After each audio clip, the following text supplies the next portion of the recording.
Hey, how's everybody doing? Brother Phil here. Wanted to come back on and talk to you guys today. I have to clear my phone out, so I have to erase all my memory and start all over again for me to be able to do videos on my other programs. So I would like to do that. So I won't have to have this portrait look. I think it's portrait look. Anyway, I wanted to first of all talk to you guys about believing the rapture and preparing yourself for the rapture. And I guess today it'll be believing the rapture. Believing that there is a time where Jesus will come and get his people before the judgment of God will fall upon the earth. And a lot of people believe that Jesus will come in the mid or the post-tribulation. That is when the tribulation of God comes, which will be 7 years of tribulation, that God will come get his people in the middle and at the end of the tribulation period, which if it's 7 years, then you would know exactly when Christ is coming back because God gives you the numbers in the Bible. Okay. So John, the Gospel of John, verse 14, and I'm actually going to read it.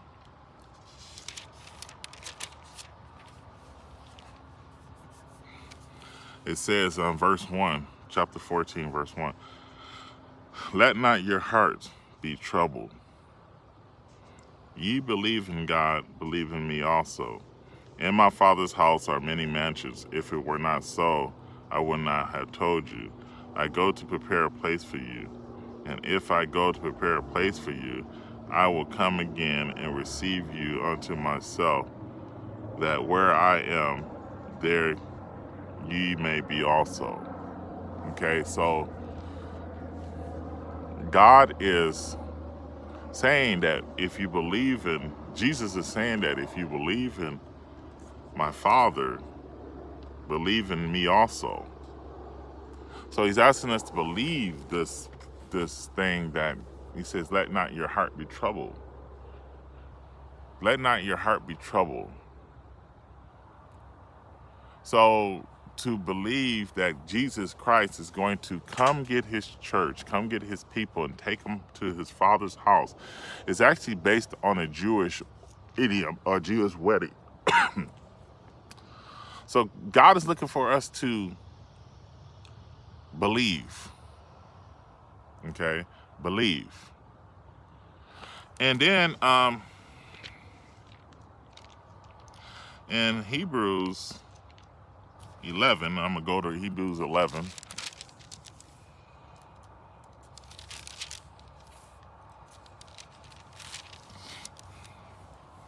So Hebrews 11 says about Enoch, by faith Enoch was translated that he should not see death.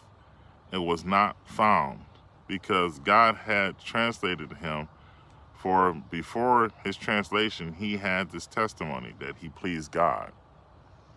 So Enoch pleased God, but Enoch had faith. Okay? It says, but without faith, right after Enoch, it says, without faith it is impossible to please him. For he that cometh to God must believe that he is, and that he is a rewarder of them that diligently seek him. So when you read Revelations, it says, do not let a man steal your reward.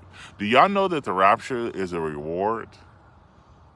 A rapture is the reward to those who want to go in the rapture, those who eagerly want Jesus Christ to come back, those who want to see the King. Now, this might surprise some of you guys, but when Jesus Christ comes back, it is an appointed time. It is an appointed time when Christ returns for his church. So think about this. For 7,000 years, the plan is 7,000 years. 6,000 years, God has given to the devil and his angels and mankind to prove God's grace, to prove that God has grace that is sufficient for mankind, that the devil and his angels had given time to pursue their mission to destroy mankind, but God wanted to show that God was in control and he is the all-powerful, all-knowing, omnipotent God. So God has an invitation. God has set out the invitations and men have got to come in through God's way. Okay, so it says, many are called, but few are chosen. What does that look like? Well, men have been called throughout history to come to the Lord. Many are called, but few are chosen. Who are the chosen? This might seem simpler than you think, but the chosen comes out of the many are called. See, God has his way, and it is not outside of the commandments of God. It's not outside of the law of God. It's not outside of the teachings of the Bible, the foundations of the Bible. The Bible speaks about foundations. If the foundations be destroyed, who can stand? See, God has standards. God has a way of life for his people. When Jesus said, enter into the straight gate, that means the gate that God has set before man to come in and follow God through his word and his truth. Those who worship God must worship God in spirit and in truth. The Holy Spirit comes in you and the truth of the Bible directs you. But God is going to seek a church without spot or blemish. And the only way you can be part of the church without spot or blemish is for you to say, okay, God is coming back. Let me watch and let me pray. Let me get excited. He's not coming back for a church who is not excited to see him. He's coming back for a church who is excited to see him.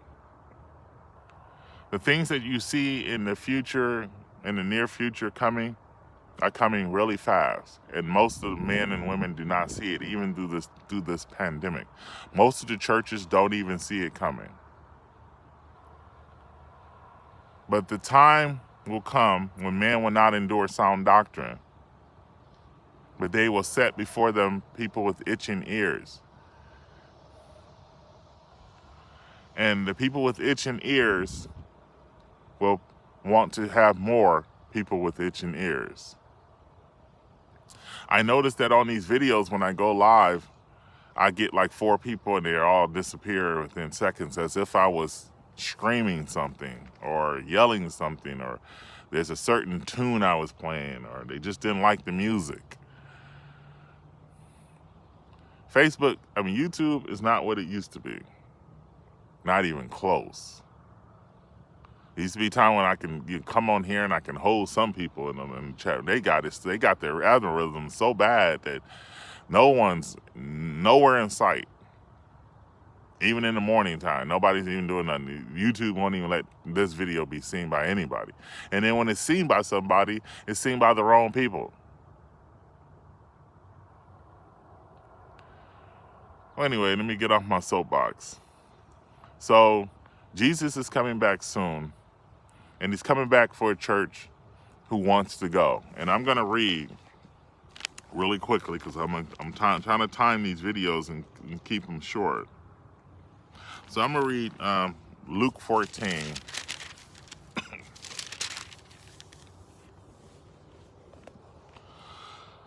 (16). It says, a certain man made a great supper and bade many, and sent his servants at supper time to say to them that were bidden, come, for all things are now ready. And they all with one accord began to make excuses. The first said unto him, I have brought a piece of ground, and I must need go and see it. I pray thee, have me excused. And another said, I have brought 5 yokes of oxen, and I have to prove them. I pray thee, have me excused. And another said, I have married a wife, and therefore I cannot come.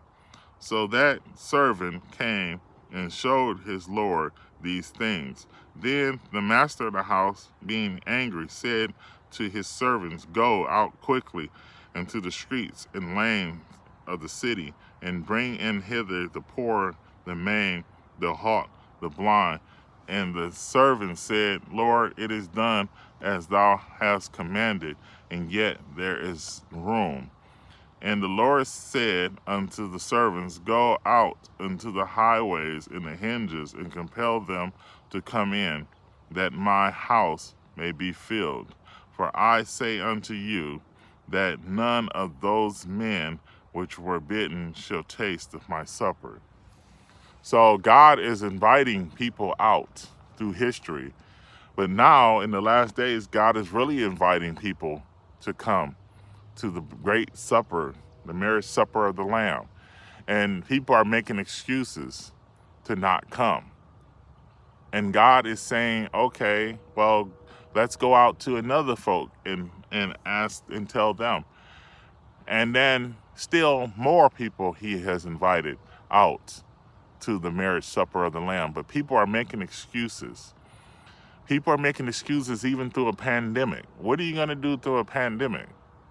Because people believe, they have faith that the pandemic is going to be gone and our lives is going to return back to normal. That is not the case. It's not going to happen. There's already talk that this is a permanent lockdown coming in September. Permanent lockdown.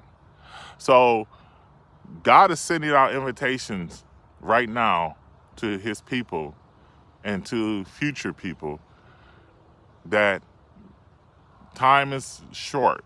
And most churches aren't teaching their church about Bible prophecy. So how could you want to go? How could you want to prepare yourself? How could you be prepared if your church and your pastor is not preaching Bible prophecy? Even online, ain't preaching Bible prophecy. Like I told you on the last video, that I got baptized before, and yesterday, and my pastor's wife read off my letter for baptism. And I was talking about the end times, and I was saying that the things around us let us know that we're in the end times.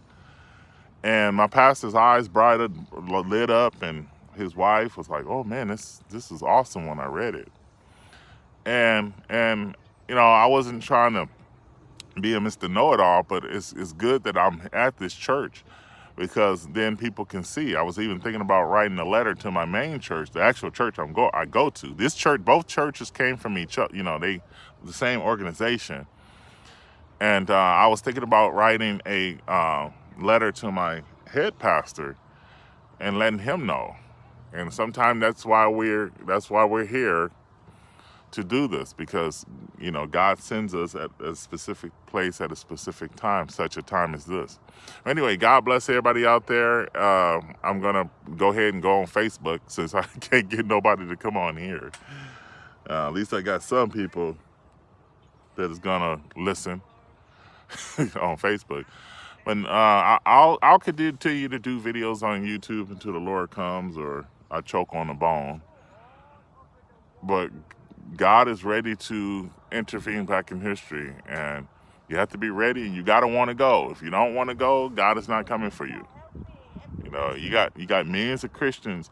The Bible says that one of the last day signs is many will come in my name saying, I am Christ. A lot of people used to think those were false prophets with long beards. No, those are Christians saying, I am a Christian, and shall deceive many. People look at their peers, and they look at the people around them. Oh man, this Mary's a Christian. Well, why don't she act like it? Why is she smoking a cigarette?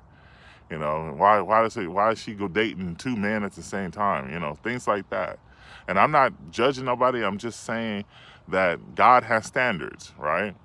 And God was going and I'm going to come back on here and I'm talk about some of the doctrinal reasons why people will miss the rapture. So stay tuned for that one. God bless you guys, and y'all have a wonderful morning.